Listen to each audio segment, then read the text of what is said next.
Участники мартовского наступления, бойцы бывшего Афона Эшерского батальона под командованием Рафика Цкуа каждый год с болью в сердце и тяжелыми воспоминаниями возвращаются к Гумисте. 24 года назад никто не знал, что день военной операции по освобождению столицы станет черной датой в истории Абхазии.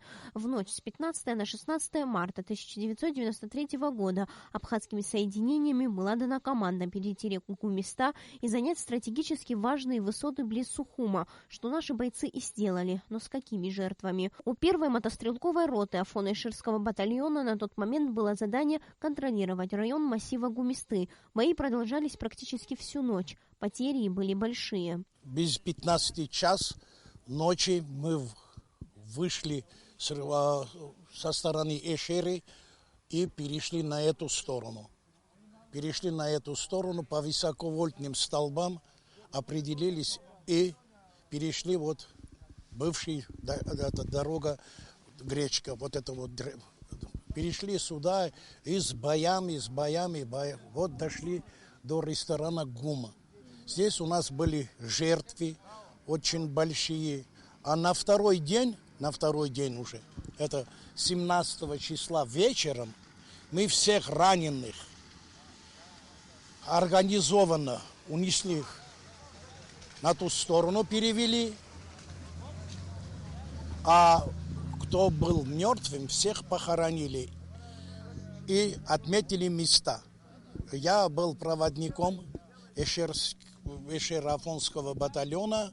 Для ветерана войны Рауля Лолуа с этим местом связаны самые тяжелые воспоминания. Он был самым юным бойцом Афона Эшерского батальона. Тогда ему было всего 17 лет. Рауль сегодня помнит мартовские события так, будто это произошло вчера. Он в подробностях рассказывает, как со своими боевыми товарищами укрывался в этом месте от вражеских пуль, и как именно отсюда ему удалось подбить грузинский танк. Наши позиции вот здесь были, прямо на платформе, вот, где мы сейчас стоим, находимся. Вот моя точка была здесь, вот здесь, и можно было отсюда видеть и ту часть, и заднюю часть. Вот отсюда вот двигалась БМП, и человек 30, наверное, с ними впереди шли люди, и даже было слышно разговор, когда они говорили, ну где они? Они, наверное, уже отсюда оттянулись, они, наверное, уже ближе, значит, к реке отошли. Ну, а мы их подпускали. Парень, который рядом сидел, я ему сказал, давай подпустим поближе, чтобы противника можно было бы более качественно, как говорится, уничтожить. Вот. И они подошли, и мы уже открыли по ним шквальный такой огонь. Вот. БМП подбили, она чуть так назад отошла и остановилась там. Вот. Ну, после этого он развернул ствол. Я даже, если бы там лампочка в стволе горела какая-нибудь или огонек был, можно было бы увидеть его. Вот прям направил на нашу сторону и сделал 3 выстрела. На 3-й выстрел снаряд залетел под платформу, и вот тогда нас контузило.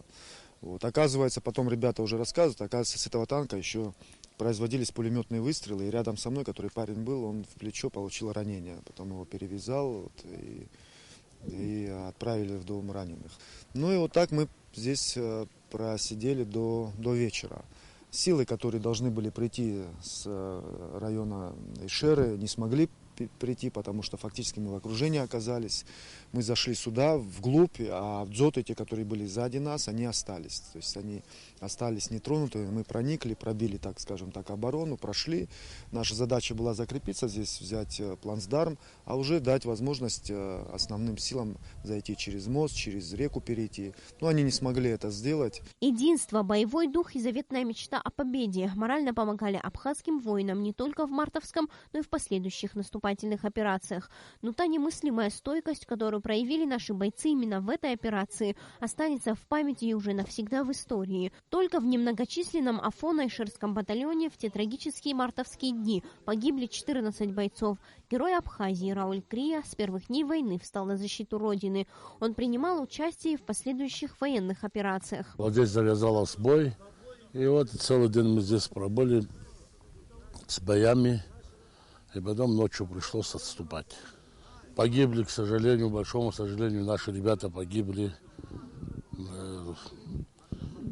Очень такие ребята отчаянные. Операция была сложная. Мы могли бы сразу, когда вышли здесь с боями, могли бы выйти наверх, где ветерок, вверх могли бы взять. А когда пошли вдоль, они наверху остались. И сверху нас обстреливали как хотели, не давали голову поднимать. Мартовское наступление забрало жизни 222 героев – абхазы, армяне, русские, добровольцы с Северного Кавказа, юга России. Для многих из них датой смерти стал март, и каждый год их боевые товарищи собираются вместе, вспоминают погибших друзей, заново переживая, осмысливая и все острее ощущая боль от их потери. Сария Смыр, Саида Гухава, Абхазское телевидение.